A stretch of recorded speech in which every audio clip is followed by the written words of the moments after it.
Sejam bem-vindos a mais uma aula de Bioengenharia de Solos aplicada à recuperação de áreas degradadas.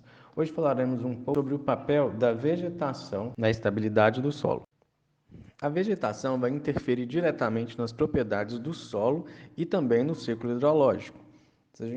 Quando a gente pensa nas propriedades do solo, né, a vegetação ela vai interferir na coesão, na porosidade, no grau de saturação, no ancoramento de linhas de fraturas, né, das descontinuidades que possam acontecer nesse solo, na proteção contra o vento e também das variações de temperatura e no armazenamento de água no solo, né? Lembrando que é bom diferenciar grau de saturação com armazenamento de água no solo.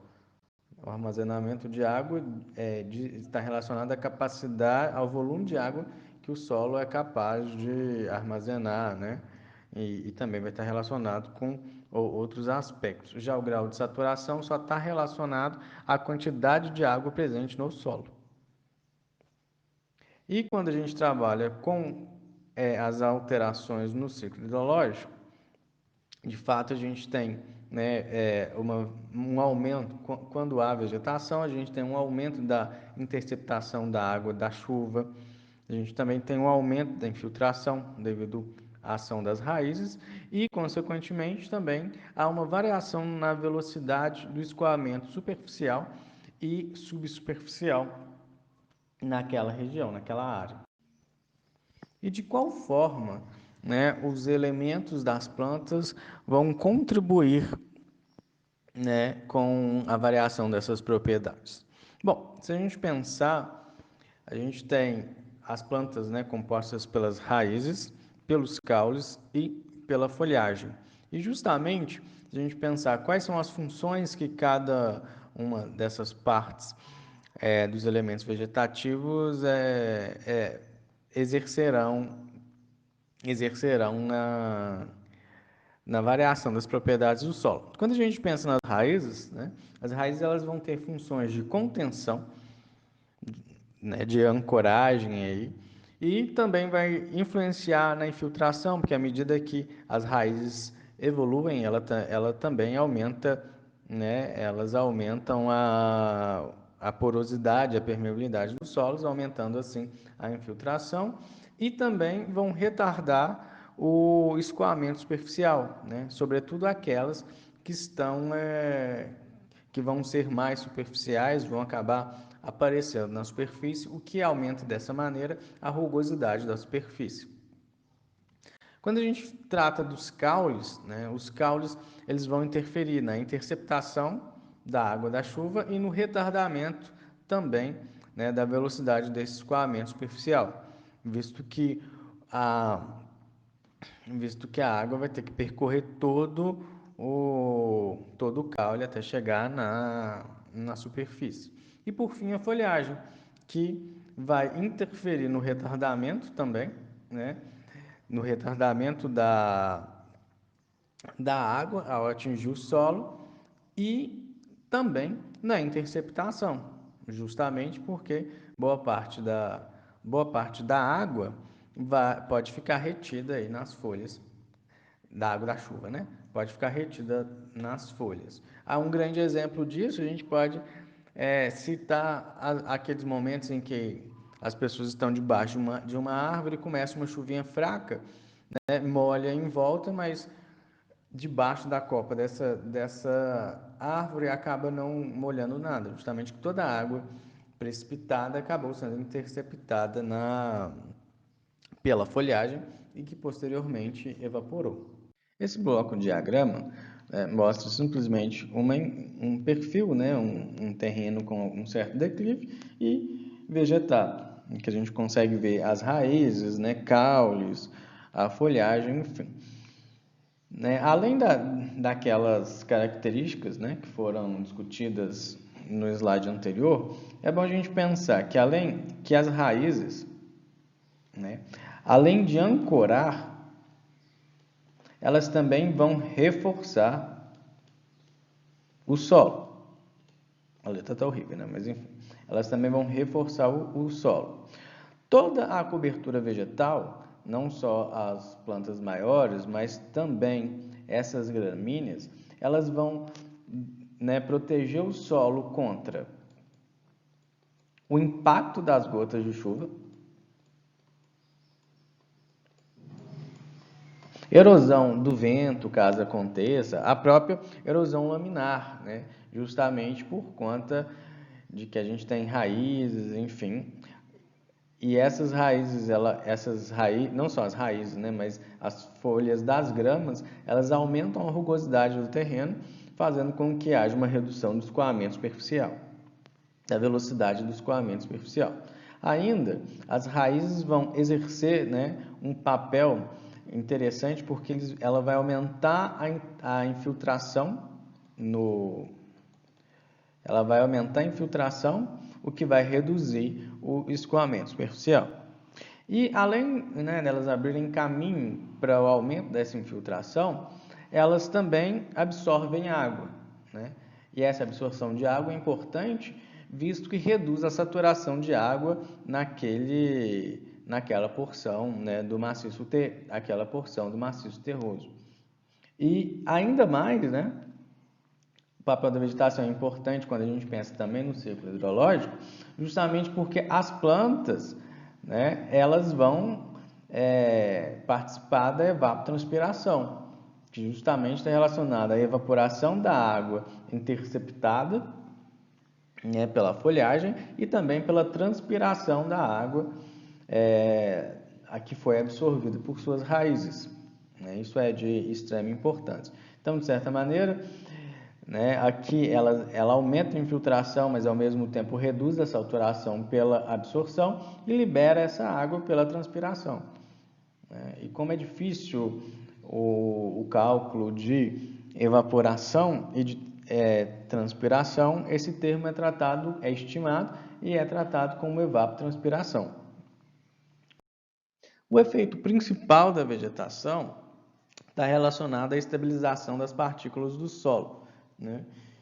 E essa estabilização das partículas do solo está diretamente relacionado ao aumento da resistência ao cisalhamento de um solo, o que vai impedir a movimentação, né, processos erosivos e também movimentos de massa correlatos. Mas, se a gente pensar, o que de fato vai aumentar aí a resistência, a coesão de um solo, a resistência ao cisalhamento de um solo? A parte das plantas relacionadas a isso vão ser as raízes, né? E as raízes têm morfologias muito diferentes. Aqui um exemplo, né? Aqui as radicelas, que a gente tem muitas raízes finas e secundárias. Então, de certa maneira, neste padrão, a gente tem raízes que vão apresentar uma maior relação de superfície, né, barra volume aí radicular. Quando a gente pensa em um outro tipo, a gente também tem as raízes pivotantes, né? A gente tem um ramo muito forte, né, descendente e algumas outras laterais. Então, a questão de volume de raízes não é grande. Entretanto, eu já tenho uma raiz com um padrão que pode ser utilizado como tirantes vivos, ou seja, ela vai ter uma maior função de ancoragem aí de grandes massas de solo. E justamente esse reforçamento, né, radicular, ele é função de quê? A gente pode pensar no diâmetro dessas raízes, né, na resistência à tração das raízes, na arquitetura das raízes, na concentração, no espaçamento entre essas raízes. Ainda a gente pode pensar na massa do solo que vai ser explorada por essas raízes, na espessura e a declividade do perfil do solo, nas propriedades de interface entre as raízes e os solos, as características de ramificação e distribuição e, por fim, né, e isso tudo, todas essas características vão resultar em algumas variações em parâmetros geotécnicos de resistência ao cisalhamento do solo, né? Toda a arquitetura de uma raiz ela vai ter uma interferência maior ou menor conforme o tipo de solo, conforme a configuração dessas raízes. Bom, eu exemplifiquei, né, o que são as raízes pivotantes E usei o termo tirantes vivos, justamente por elas ancorarem massas de solo. Mas a grande questão é, o que são tirantes? Né? São âncoras, usualmente, né, os tirantes, eles são âncoras nas quais eles ancoram os muros ou blocos de rocha, enfim, de material inconsolidado em um material consolidado. Né? Então, toda a força para segurar aquela massa está ancorada na rocha ou no material mais consolidado. Eu imagino que isso vocês já tenham visto, né? Em algumas estradas, em alguns cortes muito verticalizados, muros com esses cravos aqui, com esses cabeçotes. Essa estrutura aqui inteira é chamada de cortina tirantada, né? E individualmente, cada um desses cabeçotes aqui são os tirantes. Então, de certa maneira, que a gente tem um muro com material consolidado, e a ideia aqui justamente é ancorar, né, o material inconsolidado num material consolidado para segurar esse muro. Então, é feita uma perfuração, e nessa perfuração a gente tem aqui a ancoragem com argamassa mesmo. Quando esse material está quase seco, e esse outro material que vai servir como âncora, um cabo de aço, enfim, existem diversos tipos de cabo de aço. E antes antes da cura mesmo desse, ele dá uma secada, mas antes de curar mesmo o concreto, esse cabo de aço ele é tensionado, né? Ele é tensionado e aqui ele é preso, o que vai permitir um aumento da resistência aqui, né, ao cisalhamento. Então, a força de fixação desse sistema é muito maior, né, porque esse cabo de aço foi protendido. Então, na realidade, eu aumentei a resistência do cabo de aço e dessa argamassa antes da sua cura, o que vai dar uma maior resistência. Esse foi um caso de um muro com material consolidado, e aqui é um outro caso em que a gente tem, né, um maciço rochoso, aqui uma fratura, uma outra fratura, aqui uma fratura, aqui uma outra fratura e aqui um bloco. Né? E para evitar algum tipo de deslocamento, enfim, a gente pode fazer um tirante. Justamente foi o quê? O tirante foi perfurado, ancorado, né? Ou seja, cimentado aqui com argamassa na parte consolidada e forte do maciço, e esse cabo de aço foi protendido. Então, essa situação é para estabilizar esse bloco ali, né? Para evitar qualquer acidente. Bom, e aqui o que a gente tem, né, é a fase, o que a gente tem é uma fase, né, intermediária. Os cabos de aço já foram ancorados, cimentados no material consolidado, e posteriormente esse material, né, esses cabos de aço que a gente pode ver aqui, vão ser esticados e tracionados para a cura, né, para terminar a cura do concreto e dando uma maior resistência aí. E se a gente está falando de reforço radicular, aí, o reforço do solo com a presença de raízes, também raízes funcionando como âncoras, como tirantes, é importante a gente pensar na resistência dessas raízes. E essa resistência radicular é função de quê? Justamente a resistência radicular é função do diâmetro. Entretanto, não necessariamente como a gente imagina, né? Que quanto quanto maior o diâmetro de uma raiz, mais, né, resistência ela vai ter. Na realidade, diversas pesquisas indicam que a resistência radicular ela é inversamente proporcional ao diâmetro, né? Mas a questão, o que isso quer dizer? Né? Como que isso funciona? Então, é colocado aqui duas situações. Né? Vamos pensar em uma situação em que existe uma alta concentração, a raiz, né? Tem a planta ali, aquele cenário é caracterizado por uma alta concentração de fibras radiculares de pequeno diâmetro, e uma outra situação em que há poucas raízes de maior diâmetro. Vamos pensar, em qual dessas situações eu vou ter um maior aumento de resistência, né? Onde eu tenho a maior resistência radicular. Justamente a maior resistência radicular vai estar associada às raízes de pequeno diâmetro.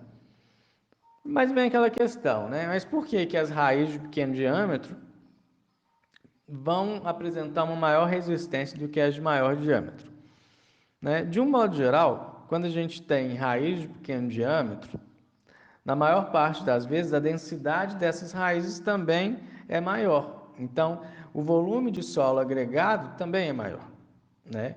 E muitas vezes as raízes de maior diâmetro não vão apresentar nem tantas radicelas a partir, né, dessas porções mais grossas.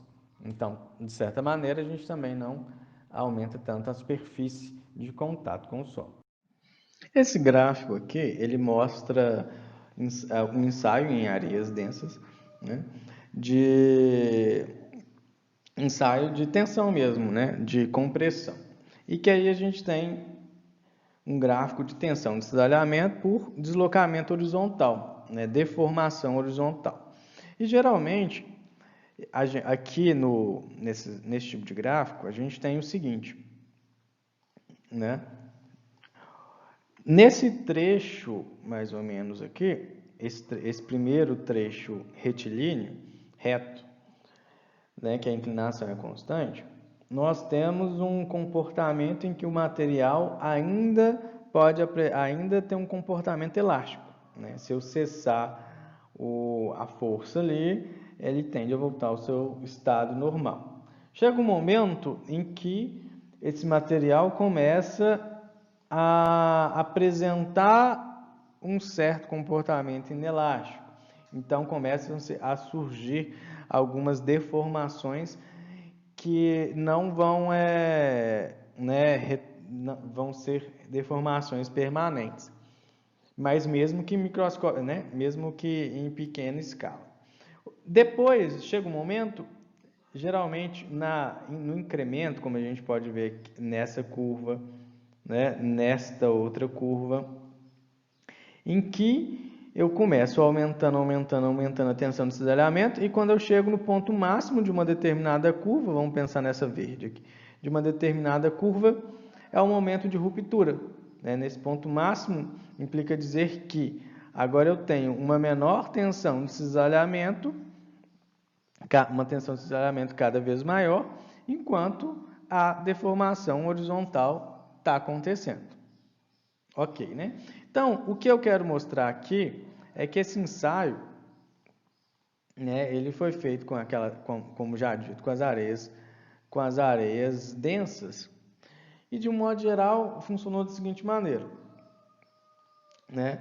Quando não tinha nenhuma fibra, ou seja, nenhuma raiz que corresponde a essa curva, a azul, né? Percebam, aqui é o ponto em que houve a ruptura do material. Opa, vou colocar de outra cor. A ruptura do material, né? Então, a tensão de ruptura foi essa. À medida em que se aumenta o número de fibras, né? Veja, aqui na linha rosa, eu já tenho um aumento da resistência, né? E quando a gente percebe, chega na última linha, aqui com o teste realizado com 22 fibras, é mais ou menos por aqui que eu tenho a minha ruptura, né? Que é mais ou menos o lugar do ponto mais alto da curva. Nessa situação, veja como aumentou a resistência ao cisalhamento desse material. Então, a gente pode perceber também nesse gráfico, nesse outro gráfico, né? Resistência ao cisalhamento por tensão normal, no outro é deslocamento horizontal, e aqui é tensão normal. Quando a gente tem um solo sem raízes, né, no pontilhado, e quando a gente tem um solo com raízes, né? Percebam que a inclinação da reta é a mesma. Então, significa dizer que o ângulo de atrito interno é o mesmo, porque trata-se de um mesmo material, né?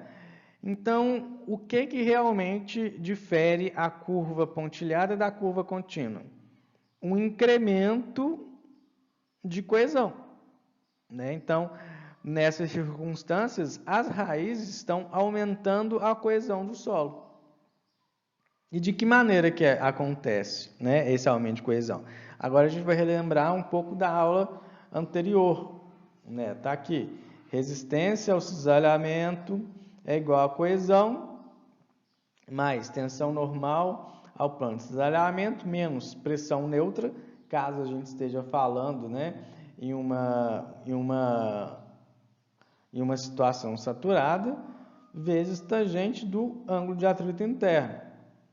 Se, como parâmetros geotécnicos dos solos, coesão e ângulo de atrito interno, e o ângulo de atrito interno se mantém, a única variação vai estar relacionada à coesão. E, novamente, a gente vê aqui já a nossa relação modificada, em que a gente tem uma parcela, né, de incremento aqui, de uma parcela de coesão aparente, que vai estar relacionada à resistência radicular, né, das raízes das plantas quando elas estão incorporadas em um determinado cenário. É possível mensurar o aumento o incremento de coesão aparente, tendo como base a tensão média das raízes, o ângulo das raízes com a superfície e o ângulo de atrito interno. E esse aumento de coesão aparente, né, ele de fato, para alguns autores, vai ser bem efetivo quando se tratar de gramíneas e arbustos, justamente porque vão apresentar um sistema radicular mais fino e vão distribuir, né, em profundidade e podem ser facilmente delimitados. Justamente lembrando da questão, né, da resistência, que a resistência radicular ela é inversamente proporcional ao diâmetro dessas raízes. Já quando se trata das raízes com desenvolvimento para baixo, verticalizado e com raízes de espessuras maiores, esse sistema realmente vai servir mais como ancoragem mesmo. E, de fato, quando se tratar de pressão de aumento de coesão, ele vai estabilizar mesmo só ao redor desse vegetal, então, né, do vegetal da planta. Ou seja, a questão, a influência do aumento de coesão, no caso dessas raízes de desenvolvimento, né, mais verticalizado, como as raízes pivotantes, ela é bastante limitada. Aqui a gente tem uma encosta com uma vegetação, com uma árvore, o fator de segurança, a fórmula do fator de segurança, e aqui, né, à direita a gente tem a fórmula da resistência ao cisalhamento, marcando aí o incremento da coesão aparente, que vai aumentar a resistência, né? Vai aumentar a resistência, ou seja, vai aumentar as forças estabilizadoras desse talude. Só que também é importante lembrar o seguinte, que com a vegetação, a gente sabe que a vegetação vai influenciar no comportamento hidrogeológico de uma encosta. Entretanto, quando a gente trabalha com árvores, arbustos e árvores maiores, a gente vai ter dois outros fatores. O peso da vegetação sobre a encosta e também a pressão exercida pelo vento na copa das árvores, que muitas vezes ventos muito velozes podem fazer com que aquela árvore funcione de certa maneira como uma alavanca, né? Então essa pressão, na pressão do vento, né, na copa das árvores, acaba de certa maneira passando uma tensão de alavanca, né, transmitindo essa tensão para o solo também, que pode desencadear algum processo, algum problema. Quando a gente pensa na interferência, né, do peso da vegetação, a gente tem que pensar que ela só vai ser válida quando houver árvores grandes, né, e quando o diâmetro do tronco dessas árvores forem superior a 30 centímetros, que vai de fato fazer alguma diferença. Essa aqui é a relação em que eu tenho o peso das árvores e a inclinação da encosta, para de fato a gente tenha né, qual é o peso, qual é a interferência real aqui, baseado na inclinação das encostas. E, de certa maneira, esse termo cosseno da inclinação da encosta vai estar relacionado à área de influência das raízes. Então, ou seja, o peso da vegetação na encosta vai aumentar, essa influência vai aumentar as forças instabilizadoras, né? Reduzindo assim o fator de segurança. E quando a gente trata da pressão exercida pelo vento na vegetação e como essa vegetação vai transmitir tensão, né, pressão para o solo, a gente tem que considerar sempre os ventos no sentido descendente da encosta. E para muitos autores essa influência é praticamente zero, né? E com isso, para que realmente exista alguma interferência, consideram-se que sejam ventos acima de 90 km por hora. E essa interferência, nessa força do vento, ela vai ser dada por essa relação, que vai levar em consideração a pressão de arrasto do vento e também, mais uma vez, a pressão da encosta. Perdão, a inclinação da encosta. Para que de fato a gente consiga mensurar essa força do vento, é importante que a gente determine a força de arrasto do vento, que vai ser dado por essa equação e vai ser função, né, de um coeficiente de arrasto que vai variar de 0,30 a 0,15, a velocidade do vento em km por hora e a densidade do ar. Ok? Né? É muito importante. E lembrando que quando a gente tem, de fato, uma situação em que a pressão exercida pelo vento ela vai influenciar, ou seja, com ventos superiores a 90 km por hora e em direção descendente à encosta, novamente a gente vai ter um aumento das forças instabilizadoras, ou seja, isso vai interferir na redução do fator de segurança. Quando se tem vegetação inserida numa encosta, para o cálculo do fator de segurança, a equação torna-se essa, né? Cheio de parâmetros. E quais são esses parâmetros? Basicamente, coesão do solo, né? Isso que a gente já sabe da fórmula original. O incremento da coesão aparente, que aqui está relacionado como SR, mas também a gente costuma ver como CR. O peso das árvores, o ângulo de atrito interno, que é do solo, né? A tensão das raízes, o ângulo da raiz com a vertente, a inclinação da encosta, a força exercida pelo vento, né? O peso da água e também o peso do solo saturado. Então percebam todos esses aspectos aí. Obviamente que a gente pode eliminar diversos itens, né? Dependendo da característica ali. Quando a gente tem ventos, né,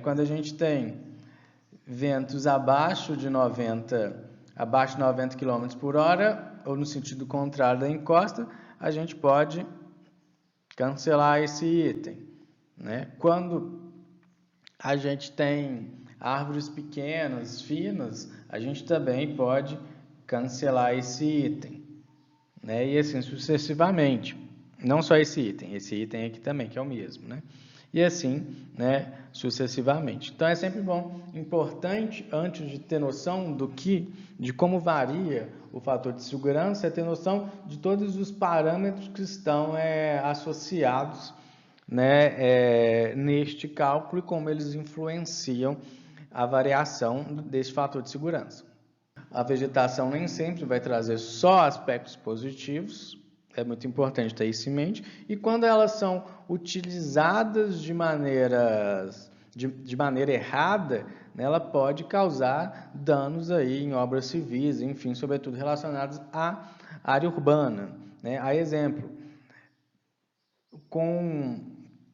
a gente pode ter um acúmulo de folhas e detritos que vai gerar entupimento de canais, alagamentos, inundações, queda de árvores e galhos em tempestades, que vai gerar danos ao sistema de transporte, ao sistema elétrico, tudo isso. Árvores grandes localizadas próximas a fundações, né? Pode provocar o movimento dessas fundações devido ao enraizamento.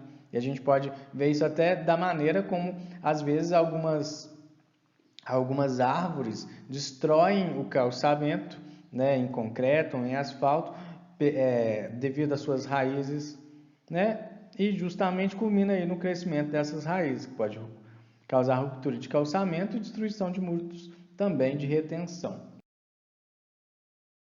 Lembra lá nas primeiras aulas em que eu citava alguns efeitos negativos da vegetação, né, quando escolhida de forma errada? Aqui eu só quero mostrar quando a gente coloca, quando são instaladas árvores grandes, enfim, sem a devida análise, sem um devido projeto. Aqui são as linhas de fluxo de um escoamento superficial normal.